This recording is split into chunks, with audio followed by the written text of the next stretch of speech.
Morning to everyone, welcome to vision MPTT 2020। बात की जा रही है आपके ईवीएस की, और ईवीएस में आपका ये नेक्स्ट पार्ट रहेगा क्लास 8 से। और अकॉर्डिंग टू अवर सिलेबस, जैसा कि हमारे सिलेबस में दिया हुआ है, हमारे प्राकृतिक संसाधन, ठीक है ना।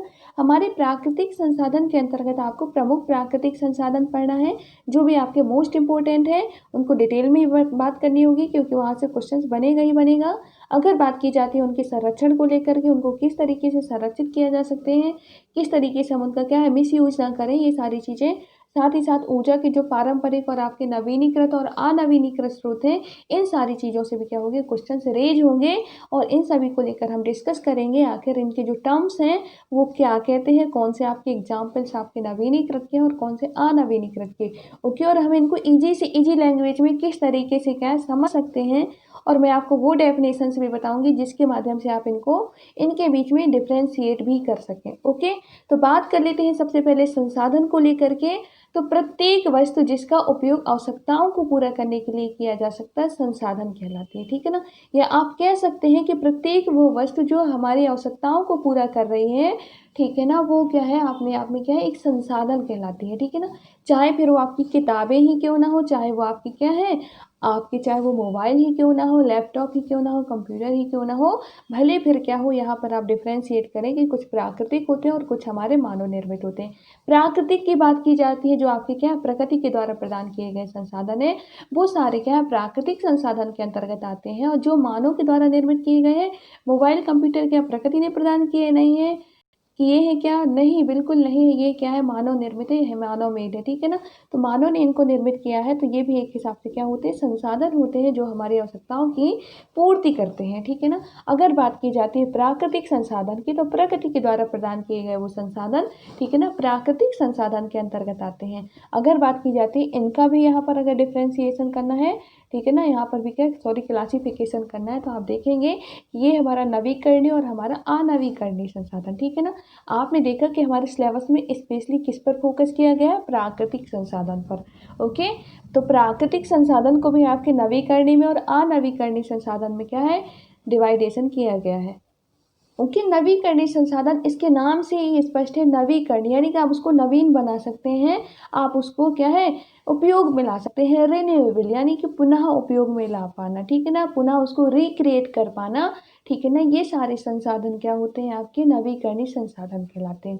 ओके, बात करते हैं हम कि अनवीकरणीय संसाधन, तो आपके यहाँ पर दिया हुआ है नॉन, यानी कि नहीं कर सकते। आप क्या नहीं कर सकते, रिन्यूएबल यानी कि पुनः उन्हें नवीन नहीं कर सकते, पुनः आप उन्हें उपयोग में नहीं ला सकते, वो आपके सारे संसाधन अनवीकरणीय कहलाते हैं। ओके, ये सभी जानते हैं, पर यहाँ पर डिफ्रेंशिएट किस तरीके से करें। ओके, तो आपको मैं बता देती हूँ कि अगर ये आपका क्या है भूमि है, और भूमि में बहुत सारे संसाधन हैं, ठीक है ना। तो ये जो संसाधन है, अगर आप इनको क्या है, इनको खोद करके आप निकाल सकते हैं, जैसे कि आपके कोयला है, पेट्रोलियम है, डीजल है, ठीक है ना, प्राकृतिक गैस है। अगर आप इन्हें खोद करके क्या कर रहे हैं, जमीन से डिग करके, यानी क्या कर रहे हैं, निकाल रहे हैं, तो वो आपके क्या होते हैं, सारे संसाधन अनवीकरणीय संसाधन कहलाते हैं, ठीक है ना। या आप कह सकते हैं कि वो अनवीकरणीय संसाधन है जिन्हें हम क्या होता है जमीन के अंदर से प्राप्त करते हैं, ठीक है ना, ये कह सकते हैं। लेकिन जो आपके नवीकरणीय संसाधन है, उसमें हमें क्या है, जो हम जमीन के अंदर से प्राप्त नहीं करते हैं, ठीक है ना, वो आपके कहलाते हैं नवीकरणीय संसाधन, रिन्यूएबल यानी कि आप क्या कर सकते हैं, पुनः उनको उपयोग में ला सकते हैं, पुनः उन्हें नवीन बना सकते हैं, रिक्रिएट कर सकते हैं। ओके, वो सारे आपके क्या संसाधन क्या कहलाएंगे, रिन्यूएबल कहलाएंगे।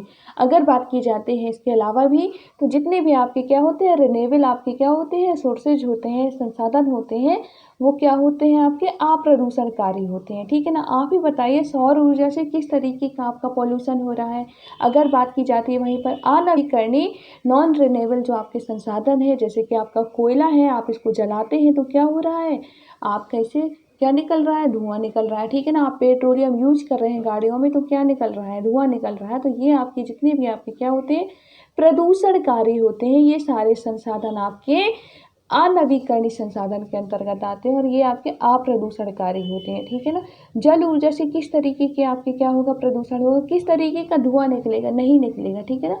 तो ये इस तरीके से आपको क्या है याद करने के लिए है, यानी कि डिफ्रेंशिएट करने के लिए आपको इजी हो सकता है, ठीक है ना। तो आप इस तरीके से भी क्या है वहाँ पर डिफ्रेंशिएट कर सकते हैं। ओके, बात करते हैं जो भी आपके बुक्स में दी हुई है सारी चीज़ें, और वो सारे एग्जाम्पल्स जो आपके बुक्स में क्या है आपकी स्पेशली मेंशन किए गए हैं। ओके, तो ऊर्जा के नवीकरणीय स्रोत, तो ऊर्जा के वे स्रोत जिनकी आपूर्ति प्राकृतिक क्रियाकलापों द्वारा प्रकृति में निरंतर बनी रहती है तथा जो समाप्त नहीं होते हैं, जो क्या हो रहे हैं, समाप्त नहीं हो रहे हैं, और आपकी क्या है, आप उन्हें क्या कर रहे हैं, आप उन्हें भरपूर यूज कर रहे हैं, लेकिन क्या कर रहे हैं, और ये इनकी जो पूर्ति होती है आप निरंतर बनी है, ठीक है ना, आप उनको यूज करिए, उनकी पूर्ति क्या हो रही है, अगर कम हो रही है तो आप उसको रिक्रिएट कर सकते हैं बहुत ही कम समय में, ठीक है ना। ऐसा नहीं है कि मतलब वो कम नहीं होंगे, कम होंगे, ठीक है ना, समाप्त नहीं होंगे, यानी कि क्या होंगे, आप उनको रिक्रिएट कर सकते हैं बहुत ही छोटे टाइम पीरियड के अंतर्गत, ठीक है ना। तो वो सारे संसाधन आपके नवीकरणीय संसाधन कहलाते हैं। अगर बात की जाती है आपकी एग्जाम्पल्स की, तो जैसे आपकी पवन है, जल है, सौर ऊर्जा, ये सारे क्या है आपके नवीकरणीय संसाधन, नवीकरणीय ऊर्जा के क्या है स्रोत हैं। अगर बात करती है इनके और भी एग्जाम्पल्स, तो आप यहाँ पर देख सकते हैं, जैसा कि हमने पहले भी मेंशन किया हुआ है, आपके डिटेल में बताया हुआ है कि भूमि में क्या है, ये भूमि से निकाले नहीं जाते, ये आपके क्या है बाहर ही अवेलेबल है, ठीक है ना। और ओके, इसके अंतर्गत जैसे कि आपके सौर ऊर्जा है, पवन ऊर्जा है, ठीक है ना, भूतापीय ऊर्जा आप सभी परिचित होंगे। भूमि के अंदर क्या है, भूमि की सतह के नीचे ही क्या होता है, कुछ ऐसी चट्टानें जैसे कि आपकी डोलोमाइट की चट्टान, ठीक है ना, इनका जो हीट होती है, हीट पावर काफ़ी ज़्यादा होती है।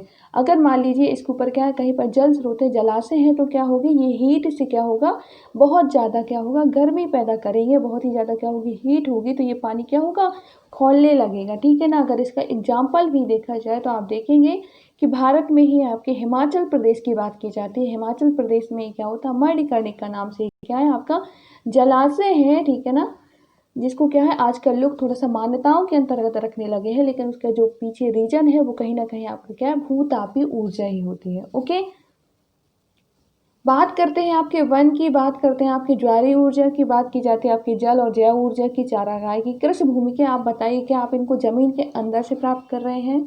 बिल्कुल नहीं। क्या आप इनको क्या है, ये बहुत ज़्यादा प्रदूषणकारी है? बिल्कुल भी नहीं है। क्या आप इनसे बताइए कृषि भूमि से किस टाइप का धुआं निकल रहा है, सौर ऊर्जा से किस टाइप का धुआं निकल रहा है? ये आपको सिर्फ और सिर्फ क्या है, आपको डिफ्रेंशिएट करने में मदद करेंगे ये वर्ड। ओके, बात करते हैं आपके बायोमास ऊर्जा, बायोगैस ऊर्जा और बायोडीजल ऊर्जा। बात की जाती है बायोडीजल ऊर्जा, आप सभी को पता है कि जैट्रोफा के जो बीज होते हैं उनसे भी हम तैयार कर सकते हैं, गन्ने से भी हम तैयार कर सकते हैं बायोडीजल, ठीक है ना। अगर वो मतलब गन्ने के क्या है, पेड़ अगर खत्म हो रहे हैं, पौधे खत्म हो रहे हैं, तो आप उनको क्या है बहुत ही कम समय में पुनः क्या कर सकते हैं, उत्पादित कर सकते हैं, ठीक है ना। जेट्रोफा के अगर पौधे कम हो रहे हैं तो आप उन्हें भी मतलब बहुत ही कम टाइम पीरियड में क्या कर सकते हैं, रिक्रिएट कर सकते हैं, ठीक है ना, पुनः उत्पादित कर सकते हैं।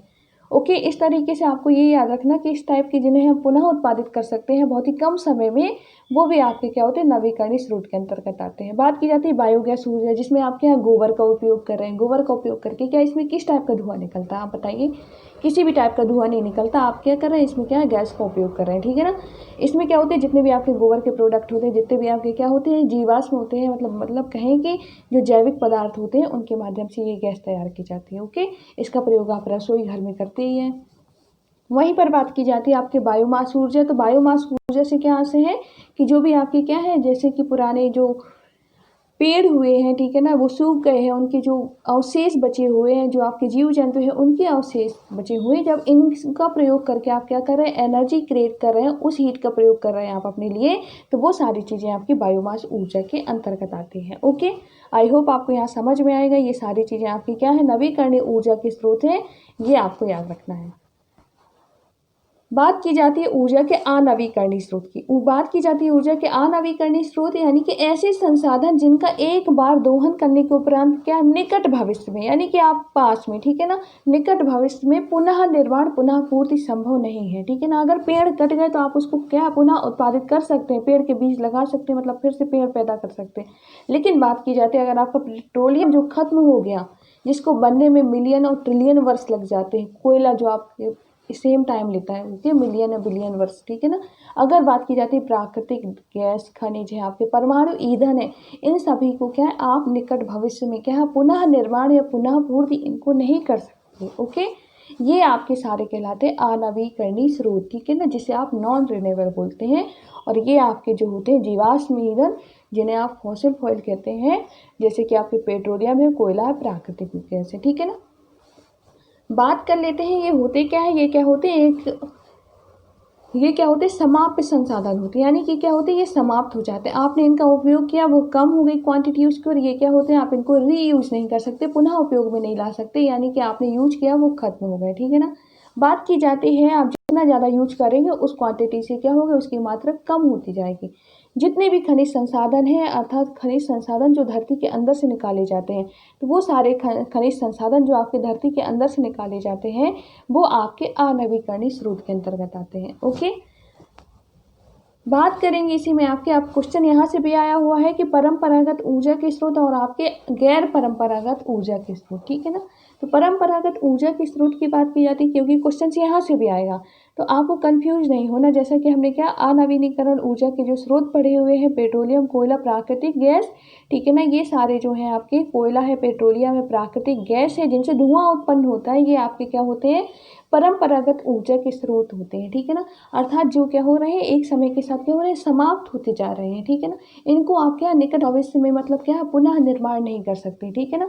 वही चीज़ें हैं, तो आपको ये मेंशन करके चलना है कि कोयला, पेट्रोलियम और प्राकृतिक गैस जिनसे क्या हो रहा है, धुआं निकल रहा है, ये सारे क्या होते हैं हमारे, ये क्या हो रहे हैं, ये सभी हमारे परंपरागत ऊर्जा के स्रोत होते हैं। अगर बात की जाती है वहीं पर कि आपके जो 25 मेगावाट से अधिक क्षमता वाली जो बड़ी विद्युत परियोजनाएं होती हैं, जो हमने जल ऊर्जा पढ़ी थी, जल विद्युत परियोजनाएं होती हैं, इनको भी हम परंपरागत ऊर्जा स्रोत के अंतर्गत रखते हैं। क्यों, इनसे प्रदूषण तो नहीं हो रहा है, लेकिन क्या हो रहा है एक्चुअली, इनसे क्या होता है, इनडायरेक्टली अगर देखा जाए तो पर्यावरण को बहुत ही ज़्यादा नुकसान हो रहा है, ठीक है ना। अगर आप बड़ा सा क्या प्लांट बना रहे हैं, बड़ी सी अगर विद्युत परियोजना की क्या है कर रहे हैं, प्लानिंग कर रहे हैं, तो आपको वहाँ का पूरा क्षेत्र क्या करना पड़ेगा, खाली करना पड़ेगा, ठीक है ना। वहाँ के बहुत सारे जो जीव जंतु हैं, जो आपके क्या हैं, जो लोग हैं, वो क्या होंगे, वहाँ से दूर जाएंगे, उनको पर क्या होगा, प्रभाव पड़ेगा, ठीक है ना। बहुत सारे ऐसे जीव जंतु क्या होंगे, विलुप्त हो जाएंगे। ये सारी चीज़ें क्या होती, इससे भी आपके क्या पर्यावरण को बहुत ही ज़्यादा हानि पहुँचती है, ठीक है ना। तो आप देखेंगे मतलब कि ये भी कहीं ना कहीं क्या पर्यावरण को इफेक्ट कर रही इस तरीके की योजनाएं जो आपकी 25 मेगावाट से क्या होती अधिक होती हैं। तो इनको हम क्या है किसके अंतर्गत रखेंगे, परंपरागत ऊर्जा स्रोत के अंतर्गत रखेंगे। ओके, अगर वहीं पर हम बात करते हैं आपके गैर परंपरागत जो आपके अक्षय ऊर्जा स्रोत, यानी कि जो कभी समाप्त ना होने वाली ऊर्जा स्रोत है, ठीक है ना। तो हमने जो भी आपकी नवीकरणीय योजनाएं ऊर्जा पढ़ी है, वो सारे स्रोत आपके क्या होते हैं, गैर परंपरागत के अंतर्गत आते हैं। साथ ही आपके जो परमाणु खनिज से जो प्राप्त होती है ऊर्जा, अब देखिए आपके परमाणु खनिज ऊर्जा, ठीक है ना, हमने परमाणु ईंधन वहाँ पर क्या होता है आपके, कहाँ पर पाया हुआ था आपके, आप देख सकते हैं कि अनवीनीकरण में पढ़ा हुआ था, लेकिन यहाँ पर क्या होता है, हम गैर परंपरागत में, लेकिन हम नवीकरणीय के साथ रख रहे हैं, ठीक है ना। तो आप देख सकते हैं यहाँ पर थोड़ा सा मेंशन करने की ज़रूरत है आपको। इसलिए क्या होता है आपके नवीनीकरण ऊर्जा के स्रोत और अनवीनीकरण ऊर्जा के स्रोत, वो भी अपना एक डिफ्रेंसिएशन रखते हैं। अगर बात की जाती है परंपरागत और गैर परंपरागत, तो यहाँ पर भी क्या कुछ ऐसे हैं जो आपके क्या है कन्फ्यूजन क्रिएट करेंगे। तो आप यहाँ पर याद रखिए कि परमाणु खनिज ऊर्जा जो है वो क्या होती है आपकी गैर परंपरागत में आती है, ठीक है ना। वही बात की जाती है आपके यहीं पर जो आपकी लघु विद्युत परियोजनाएं जो 25 मेगावाट तक की जो परियोजनाएं हैं, वो क्या होती है आपकी गैर परंपरागत आती है, क्योंकि इनसे जो होता है पर्यावरण को उतना नुकसान नहीं पहुंचता है जो आपकी ये पहुंचाती है, ठीक है ना। इनसे आपके क्या पर्यावरण को कोई भी इतना ज़्यादा इफेक्ट नहीं पड़ता है।